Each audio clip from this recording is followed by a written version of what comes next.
에녹은 65세에 무두셀라를 낳았고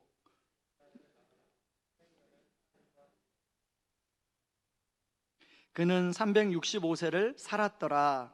에녹이 에녹. 하나님과 동행하더니 하나님이 그를 데려가심으로 세상에 있지 아니하였더라. 무두셀라는 187세에 라멕을 낳았고 라멕을 낳은 후 782년을 지내며 자녀를 낳았으며 그는 969세를 살고 죽었더라. 라멕은 812세에 182세의 아들을 낳고 이름을 노아라 하여 이르되 여호와께서 땅을 저주하심으로 수고롭게 일하는 우리를 이 아들이 안위하리라 하였더라. 라멕은 노아를 낳은 후 595년을 지내며 자녀들을 낳았으며 그는 777세를 살고 죽었더라. 노아는 노아는 500세 500세 된 된 후에 후에 셈과 셈과 함과 함과 야벳을 야벳을 낳았더라. 낳았더라. 아멘. 매번 어린이 주일 설교를 하려고 하면 자녀를 오랫동안 기다리는데 자녀가 없는 그런 가정들을 생각할 때마다 미안하고 죄송한 마음이 듭니다. 여러분, 여러분들이 그런 가정을 위해서 함께 계속 기도해 주시면 감사하겠습니다.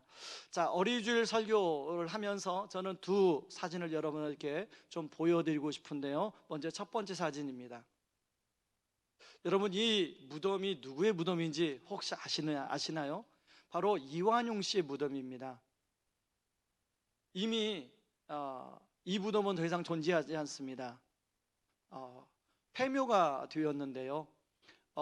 그 무덤 안에 있던 관 뚜껑만 지금 현재 원광대학교 박물관에 전시되어 있다고 합니다. 30년 전에 후손들이 너무 치욕스럽다, 그래서 폐묘를 시키고 아마 후손들은 다 도미했다는 그런 기록이 있더라고요. 자, 그런가 하면 또 하나의 사진을 보여드리겠습니다.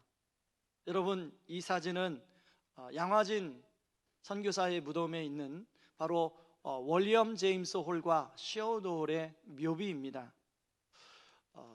월리엄 제임스 홀은 아내 로제타 홀과 함께 한국으로 와서 한국에 온 지 2년 만에 풍토병으로 먼저 주님의 부르심을 받았습니다.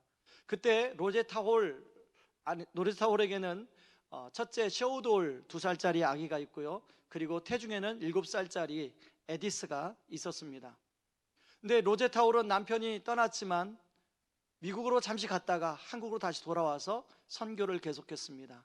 여러분, 지금 이대 부속병원, 여러분 동대문에 가면 있죠? 그 이대 부속병원을 세운 게 바로 이 로제타 홀입니다. 그런가 하면 고려대학교 부속병원, 경성의학 대학이었는데요, 바로 그 전신을 세운 게 바로 로제타 홀입니다. 그런가 하면 우리나라 최초의 여자 의사 박에스터를 교육하고 자라게 하도록 도와준 것이 바로 로제타 홀입니다. 이 로제타 홀의 아들 시어도 홀이 14세 때 미국으로 가서 이제 미국에서 공부하고 아내를 만나서 한국으로 다시 돌아옵니다. 한국에서 이 시어도 홀이 한 게 뭐냐면, 여러분 혹시 크리스마스 실 아십니까? 실? 예, 결핵 퇴치 운동을 벌였습니다. 그래서 많은 사람, 결핵에 걸린 많은 사람들에게 도움을 줬죠. 저도 어린 시절에 결핵에 걸려서 바로 그 혜택을 받은 사람 중에 하나입니다. 근데 이 시오돌의 아기도 한국에 오자마자 2년 만에 죽게 되었습니다. 그래서 이 양화진 묘지에는 이 월리엄 제임스 홀의 일가 6명의 무덤이 있는데요, 바로 월리엄 제임스 홀 부부, 로제타 홀, 그리고 시오돌의 부부의 무덤이 있고요, 그 다음에 여동생 에티스, 그리고 시오돌의 아기의 이 무덤이 6개의 무덤이 있습니다. 여러분, 두 무덤을 이렇게 보게 되는데, 왜 제가 이렇게 사진을 보여드렸냐면, 바로 오늘 창세기 5장은 창세기 4장과 5장을 대조하면서 읽어야 5장의 의미를 더 잘 알 수 있는데요, 창세기 4장에는 가인의 가문의 이야기가 나오고 창세기 5장에는 바로 셋의 가문의 이야기가 나옵니다. 여러분, 창세기 4장 16절에서 24절에 보면 가인에서 라멕까지 7대에 걸친 가인의 가문의 이름이 등장합니다. 가인은 하나님을 향하여 죄를 짓고 하나님을 떠난 그런 가문을 이루죠. 그 후손들은 세계 문명을 나름대로 인간적인 문명을 이루었지만 하나님 나라의 문화는 이루지 못했습니다. 그런가 하면 창세기 5장은 10대에 걸쳐서 셋의 가문을 소개하고 있는데, 셋의 가문과 가인의 가문 사이에 비슷한 이름이 두 사람이 나옵니다. 바로 에녹이라는 이름과 라멕이라는 이름입니다. 이 에녹이라는 이름의 뜻은 전수자라는 뜻을 가지고 있고요, 라멕이라는 이름의 뜻은 강한 자라는 이름을 가지고 있습니다. 그런가 하면 다른 점은 가인의 가문은 하나님을 떠난 문명을 만들었고, 바로 셋의 가문은 하나님과 함께하는 문명을 만들었다는 것입니다. 자, 그런데 창세기 5장을 들어가면서 우리가 이해하지 않은 약간 흐름과는 어색한 말씀이 하나 나오는데, 5장 1절 2절에는 이런 말씀이 나옵니다.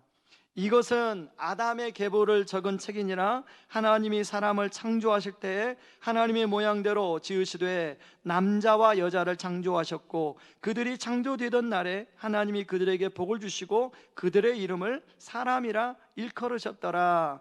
이 창세기 5장 1절 2절은 이미 창세기 1장 27절 28절에서 한 번 더 언급한 말씀입니다. 한번 창세기 1장 말씀을 보여주실래요?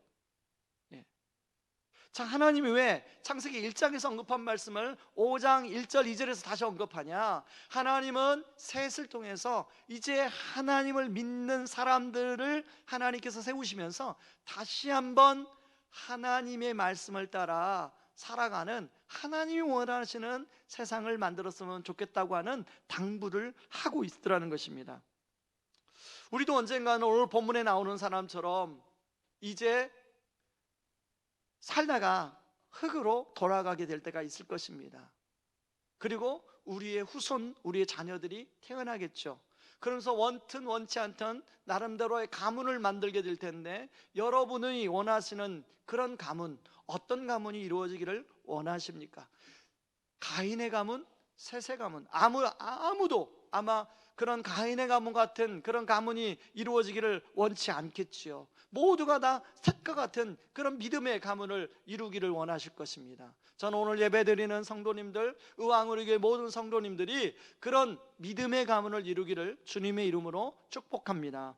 그렇다면 어떻게 하면 이런 믿음의 가문을 이룰 수 있을 것인가를 오늘 좀 나누려고 하는데요, 그러기 위해서는 우리가 좀 질문 하나를 해야 됩니다. 중심에 누가 있는가 하는 것이죠. 나인가 하나님인가 라는 질문을 우리가 해야 됩니다. 사람 안에는 자신의 존재를 인정받고 존중받고 싶어하는 마음이 있습니다. 왜요? 우리 모두가 하나님의 형상대로 만들어진 존귀한 존재이기 때문에 그렇습니다.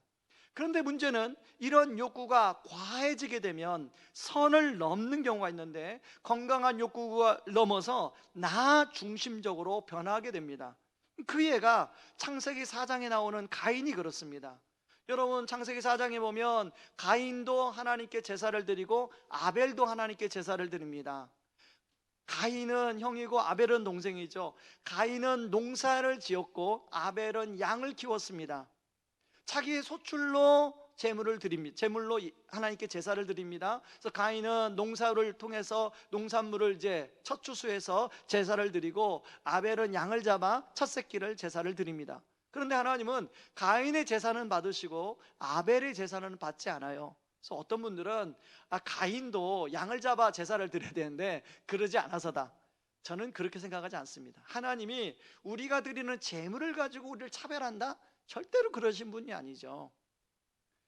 여러분, 상식적으로 한번 생각을 해보세요.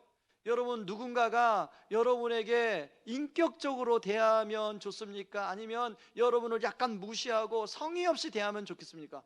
당연히 성의 없이 대하고 무시하게 대하면 그 사람과 다시는 만나고 싶지 않습니다. 오늘 저는 가인의 제사가 그러지 않았나 생각해요. 아벨은 마음과 뜻을 다 해서 하나님께 제사를 드렸다면, 가인의 제사는 그러지 않았기 때문에 하나님이 그걸 받지 않으신 거예요. 그런데 이 가인이 자기 제사를 받지 않았으면 소설 돌이켜 다시금 하나님께 제사를 드리면 되잖아요. 다시금 마음을 다해서 하나님께 정성껏 제사를 드리면 하나님 다시금 받으시거든요. 그런데 이 나 중심적인 생각에 동생 아벨을 시기해서 동생 아벨을 죽여버립니다. 자, 그런가 하면요, 여러분, 가인의 7대 손인 라멕을 한번 보세요. 아까 제가 뜻을 얘기해 준 것처럼 라멕은 강한 자인 것처럼 강한 힘을 가지고 있었습니다. 자신에게 주어진 강한 힘으로 자신에게 조금 상처를 주었던 사람을 죽여버렸습니다. 그러고 나서 자기의 부인들에게 자랑하며 허세를 부리고 있어요. 창세기 4장 23절 24절을 우리 같이 한번 읽어보겠습니다. 제가 세번역 성경으로 인용해 왔는데요, 같이 읽습니다. 라멕이 자기 아내들에게 말했습니다. 아다와 실라여 내 말을 들어라. 라멕의 아내들이여 내 말에 귀를 기울여라. 나는 나에게 상처를 입힌 사람을 죽였다. 나를 상하게 한 젊은이를 죽였다.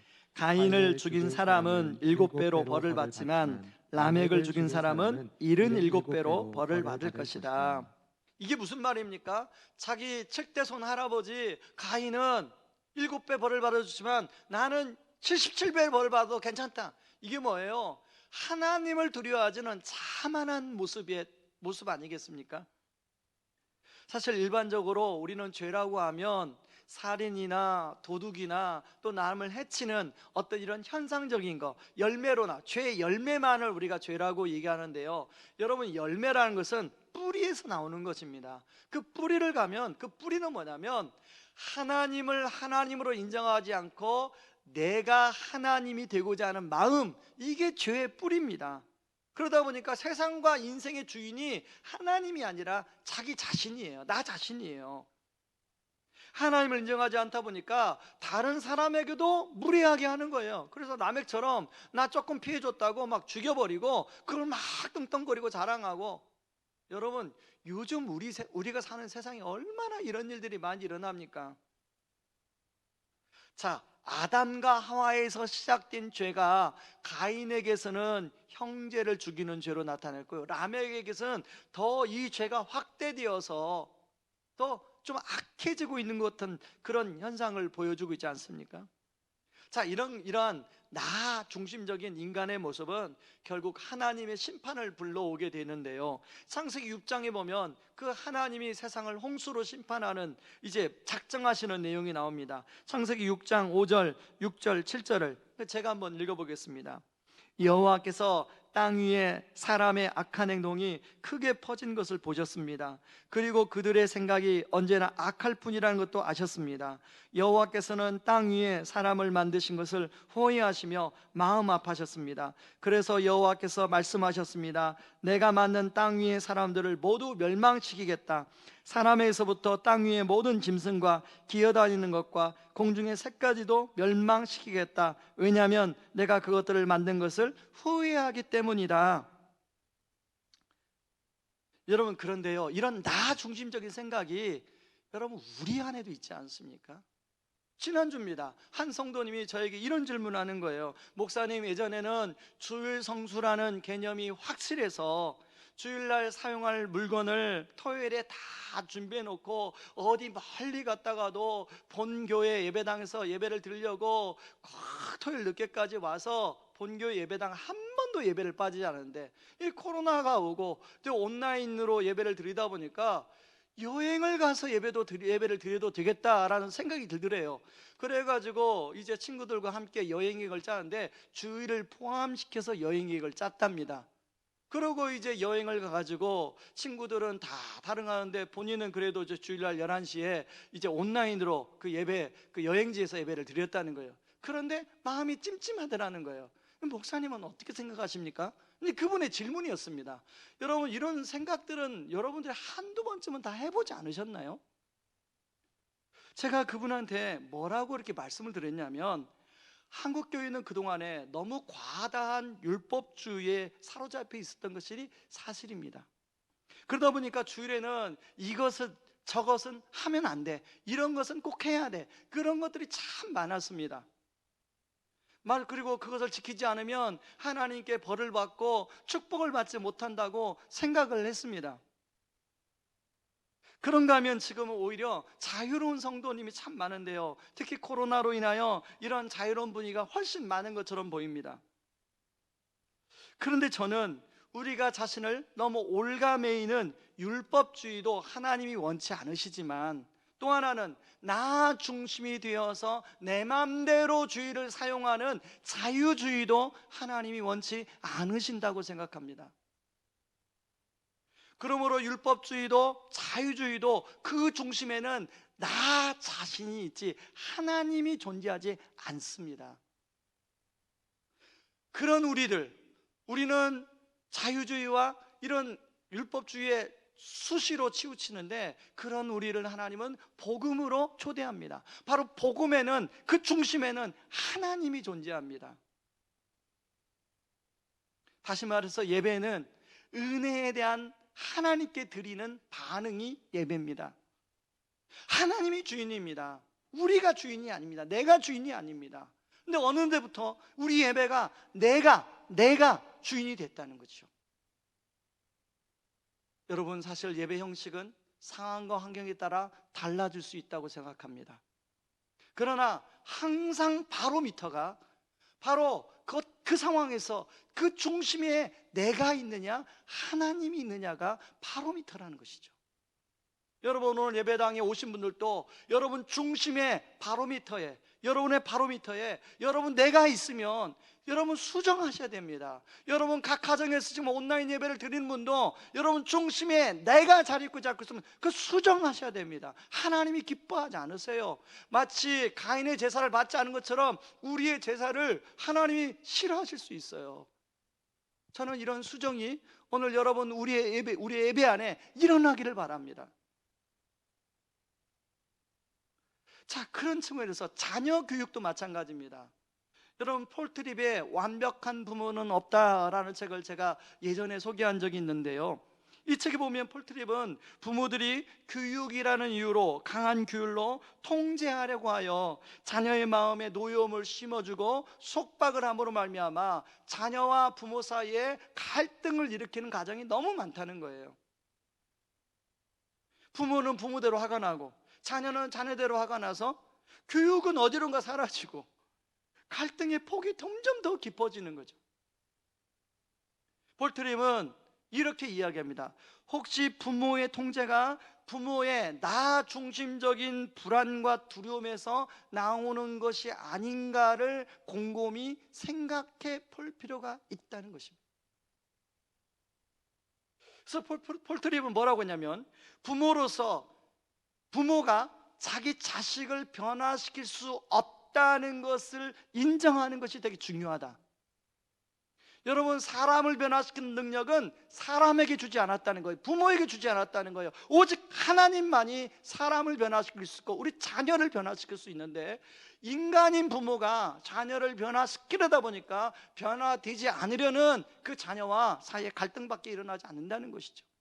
그래서 부모의 무능함을 인정하고 그걸 하나님 앞에 내려놓고 나를 십자가에서 구원하여 생명을 바쳐 구원하신 하나님의 사랑이 우리 자녀도 여전히 사랑한다는 걸 믿고 그 하나님께 우리 자녀를 맡기는 것, 거기서부터 건강한 부모 교육의 시작이 되어야 된다고 이야기하고 있습니다.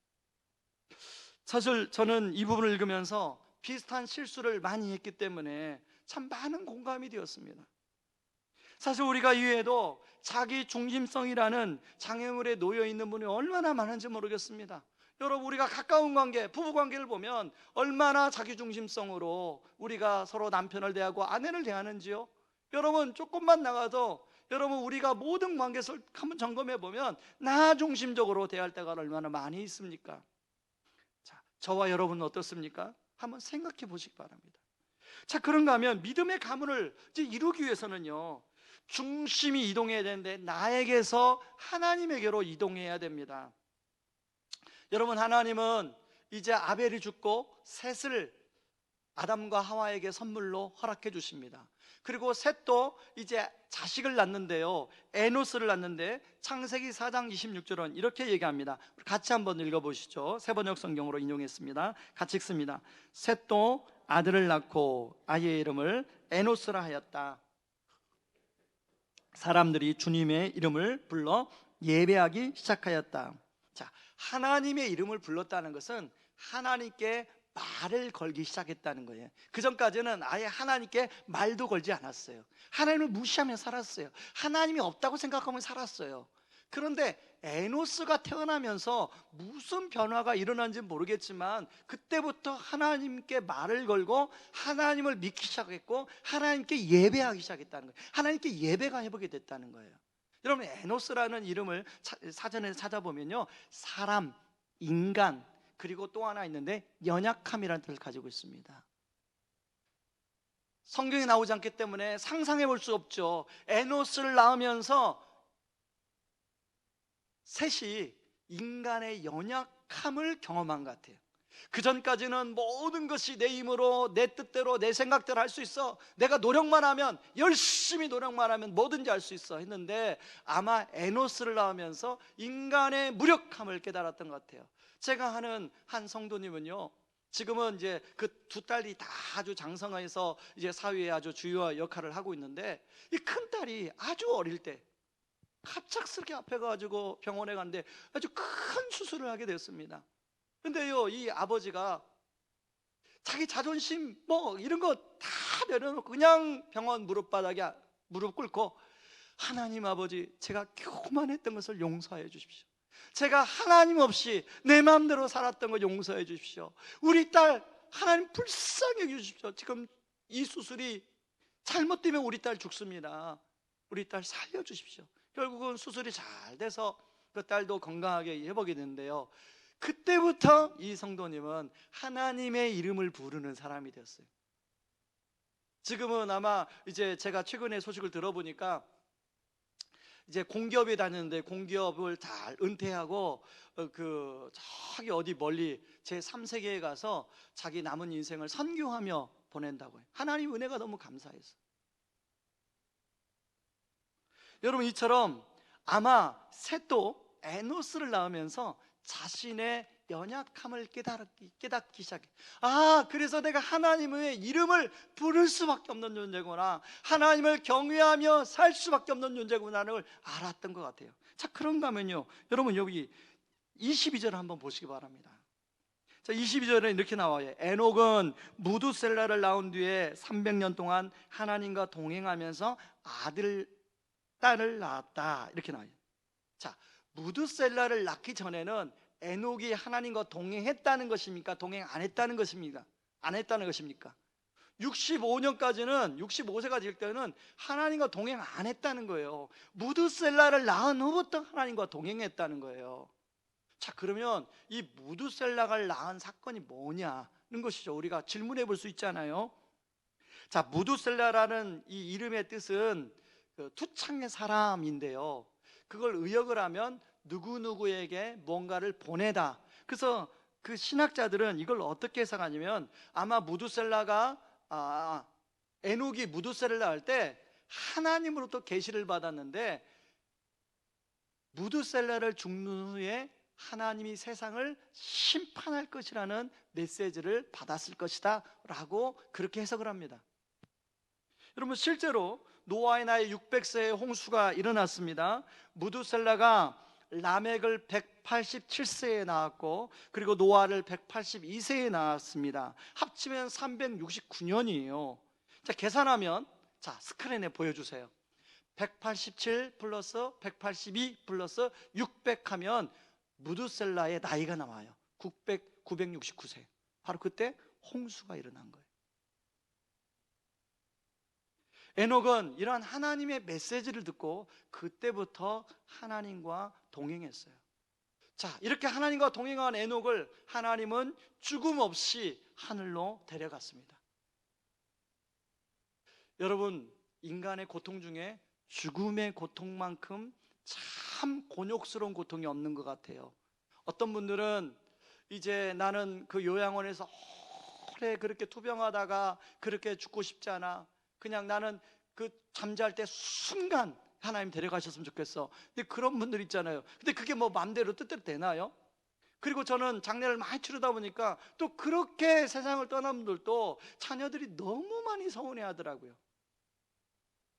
어떻든 간에 죽음이라는 것은 참 고통스러운 거예요. 저나 여러분이나 그 죽음이라는 고통을 다 누군가 한 번씩 통과하게 될 텐데, 하나님은 에녹을 면제해 준 거예요.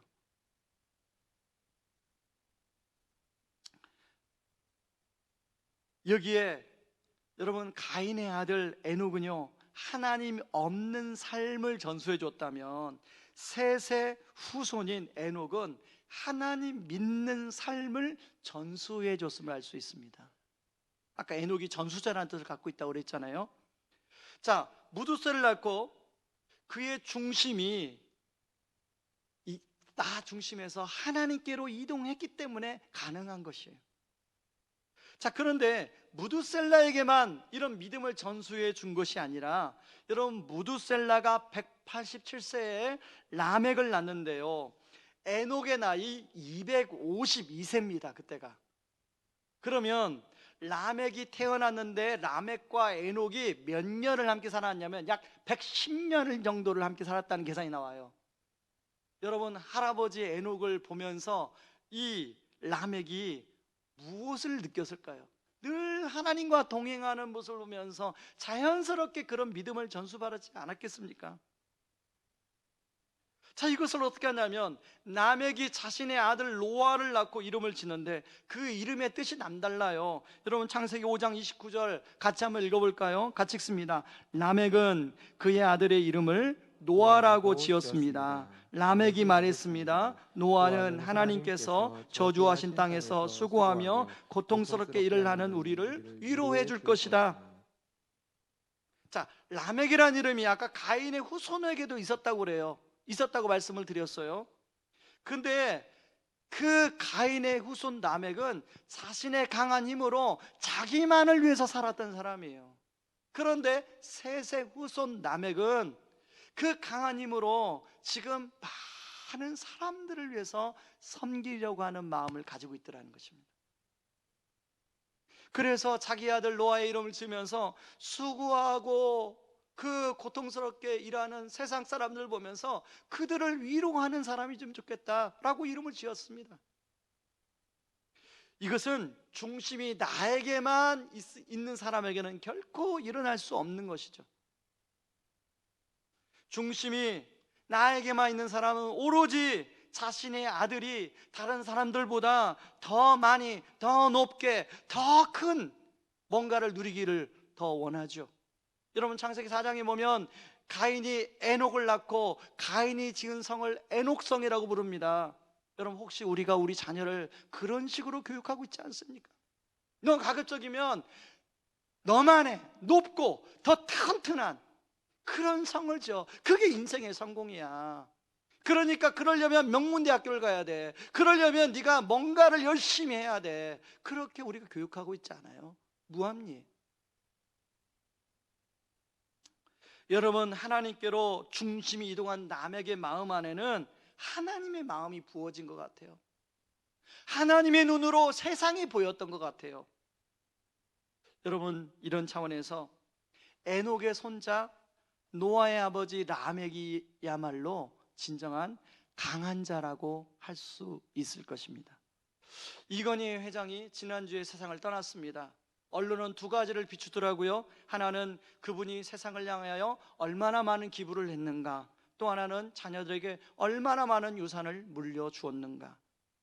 여러분, 나중에 물론 하나님이 정확히 평가하겠지만 모두가 부러워하는 강한 자의 삶을 살았다고 볼 수 있지 않습니까? 저와 여러분은 어떤 강한 자의 삶을 살기를 원하십니까? 무엇을 전수하기를 원하십니까? 여러분의 중심은 나에게서 하나님께 이동되었는지를 한번 생각해 보시기 바랍니다. 이동이 된 것 같은데 너무나 자주 하나님에게서 다시 나에게로 오지 않습니까? 결정적인 순간에는 오히려 나에게 그 중심이 더 머물러 있을 때가 있지 않습니까? 말씀에 결론을 맺겠습니다. 중심을 나에게서 하나님께로 이동하는 일은 결코 쉬운 일이 아니에요.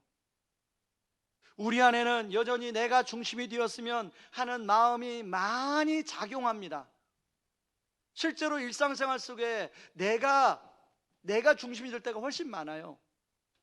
사실 잘 될 때보다 안 될 때가 훨씬 많습니다. 여러분, 우리 마음에 내가 중심이 아니라 하나님이 중심이 되기 위해서는 내가 죽어야만이 가능합니다.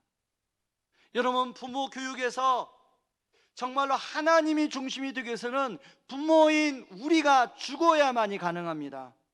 그런데요, 세상에 죽는 것만큼 어려운 게 없어요. 잘 안 죽어요. 근데 여러분, 바로 그런 우리를 위해서 예수님이 대신 죽어 주셨습니다. 그분은 저와 여러분을 자신의 죽음에 초대하셨어요.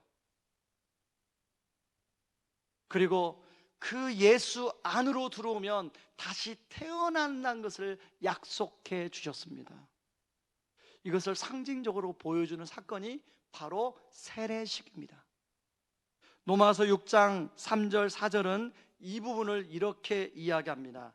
여러분은 우리가 그리스도 예수와 연합하는 세례를 받았을 때에 그분의 죽음과 연합하는 세례를 받았다는 사실을 알지 못합니까?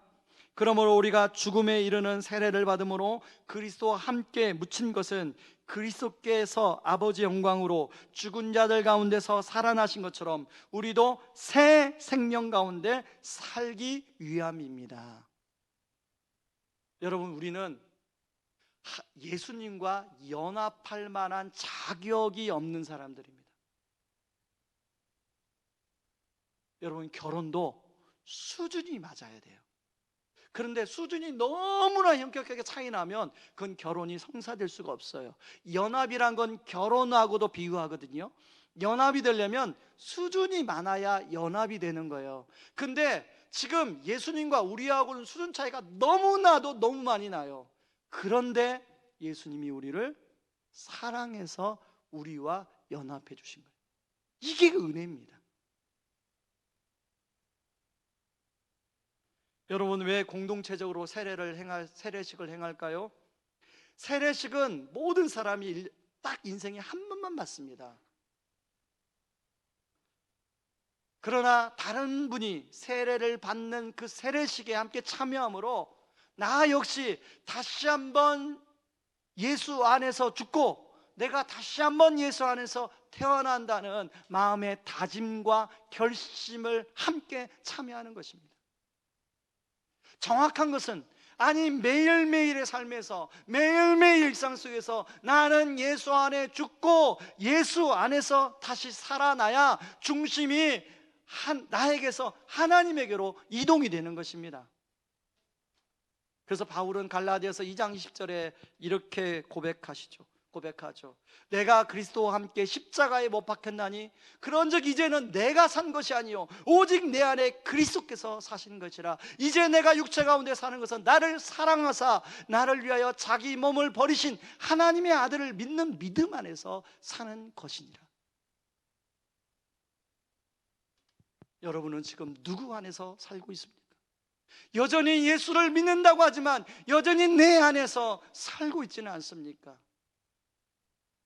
바로 예수님은 애야, 네 힘으로 네 안에서 살지 말고 내가 너를 사랑하사 너를 위하여 나의 몸을 준 나의 믿음 안에서 네가 살아가기를 바란다 라고 우리에게 말씀하시는 것입니다. 그럴 때 우리는 중심이 비로소 나에게서 하나님에게로 이동이 될 것입니다. 그럴 때 우리는 셋 가문의 에녹처럼 믿음의 전수자의 삶을 살게 될 것이고 라멕처럼 진정한 예수 안에서 강한 자의 삶을 살게 될 것입니다. 저는 소망합니다. 저와 여러분, 내 자녀들이 대대로 이런 셋과 같은 믿음의 가문, 믿음의 전수자, 예수 안에서 강한 자가 되는 그런 믿음의 가문을 이루시기를 주님의 이름으로 축원합니다. 이 시간에 같이 찬양하고 기도하겠습니다. 우리 오늘 눈물로 오라는 찬양입니다.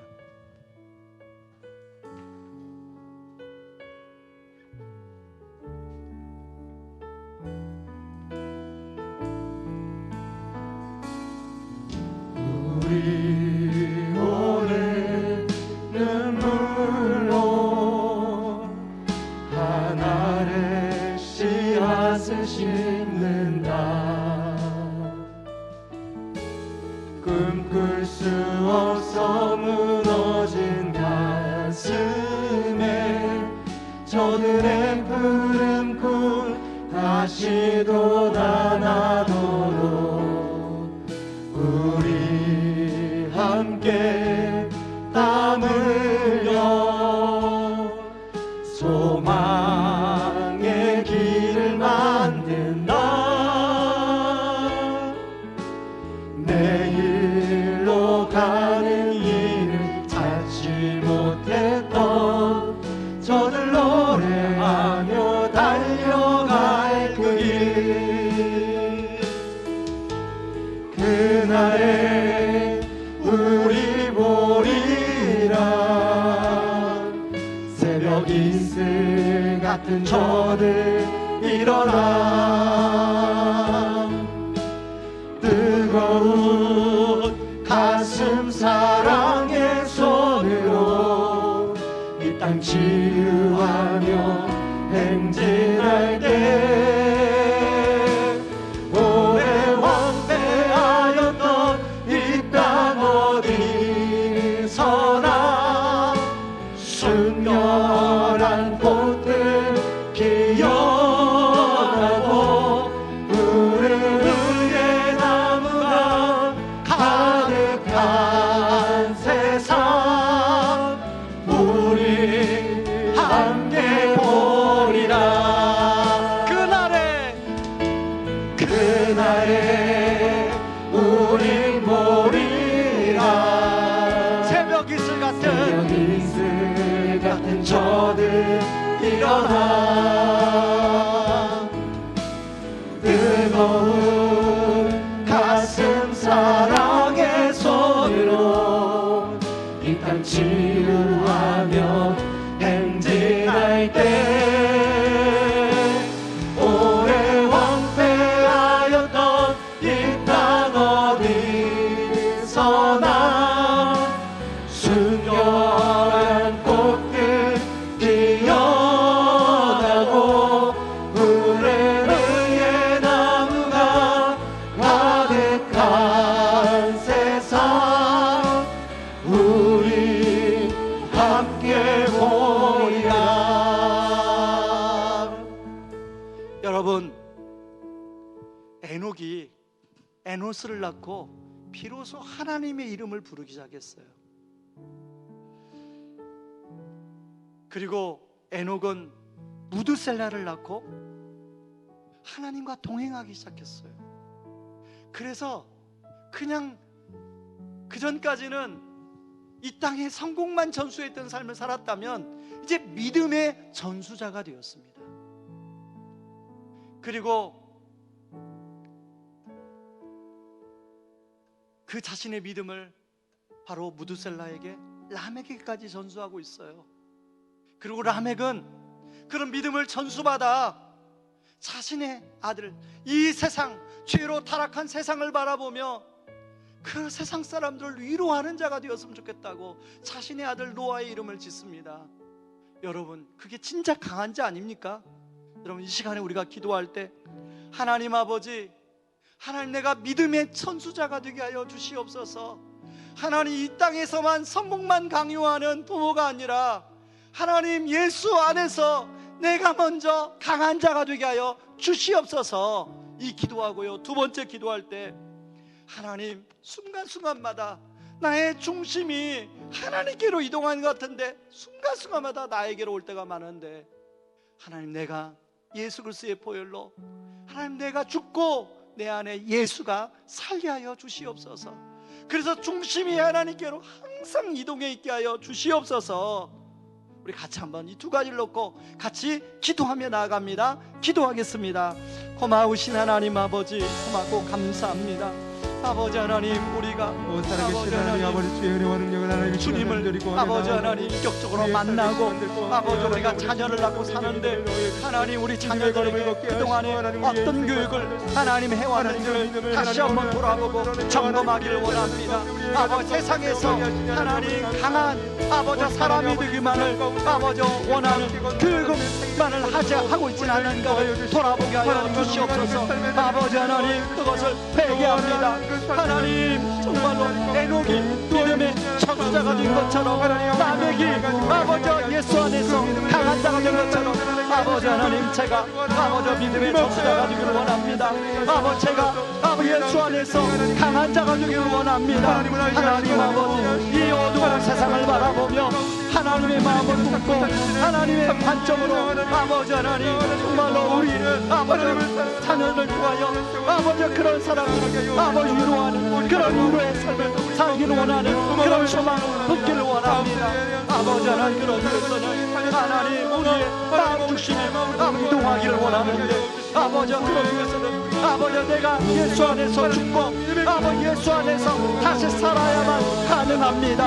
하나님 아버지, 내 힘으로는 그것이 가능하지 않습니다. 예수님이 아버지 우리를 위해서 죽으시고 아버지 우리와 연합하여 주셨습니다. 하나님, 그 믿음을 아버지 굳건히 붙들고 아버지 우리가 그렇게 믿음의 아버지 하나님 전투자로 아버지 하나님 중심을 이동하여 아버지 그렇게 믿음의 전투자로 예수 안에서 강한 자로 아버지 살 수 있도록 하나님 아버지 도와주시옵소서.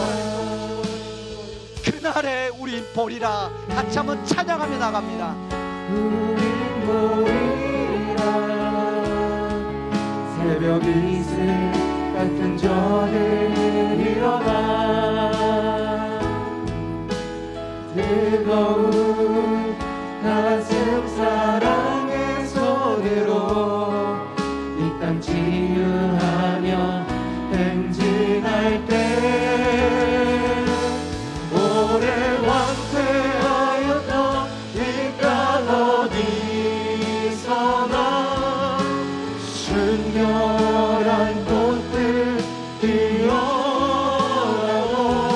푸르르의 나무가 가득한 세상 우리 함께 보리라. 여러분, 지금 이 시간에 여러분 우리 자녀들 여러분 생각하면 참 마음이 아프잖아요. 이 시간 우리 자녀들을 위해서 한 번 더 기도할까요? 여러분, 이 시간에 우리 자녀들의 이름을 부르면서 하나님, 우리 자녀들도 하나님 이렇게 저처럼 예수님을 만날 수 있도록 도와주십시오. 하나님, 우리 자녀들이 예수님 만났다면 에녹처럼 예수님 안에서 동행하는 기쁨을 누리며 살게 하여 주시옵소서. 하나님, 우리 자녀들이 이 어두운 세상을 바라보며 하나님 마음을 품는 사람들이 되게 하여 주시옵소서. 다시 한번 우리 자녀들과 우리 다음 세대 자녀들을 위해서 같이 한번 기도하겠습니다. 기도합니다. 고마우신 하나님 아버지, 고맙고 감사합니다. 아버지, 이 시간에 아버지 우리 아버지 자녀들을 위해 기도합니다.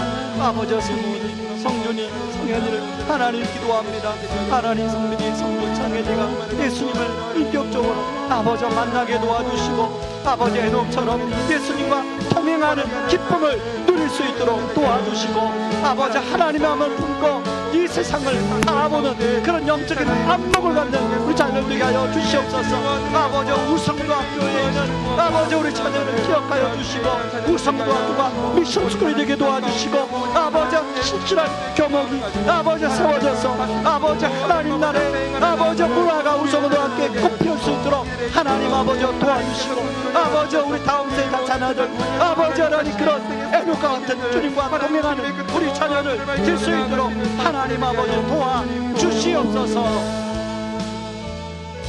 지금은 우리를 죄에서 구원하시기 위해 자신을 친히 십자가에 내어주신 그 크신 우리 주 그리스도의 은혜와 아들을 내어주면서까지 우리를 사랑하신 하나님의 다음없는 사랑하심과 지금도 우리를 위하여 친히 기도해 주시고 동행하여 주시는 성령님의 은혜가 내가 죽고 예수가 살아 중심이 나에게서 하나님께로 이동함으로 믿음을 전수받고 전수하며 믿음의 가문을 이루길 원하는 모든 성도님들의 삶 위에 이제로부터 영원까지 항상 함께하기를 주의 이름으로 축원하옵나이다.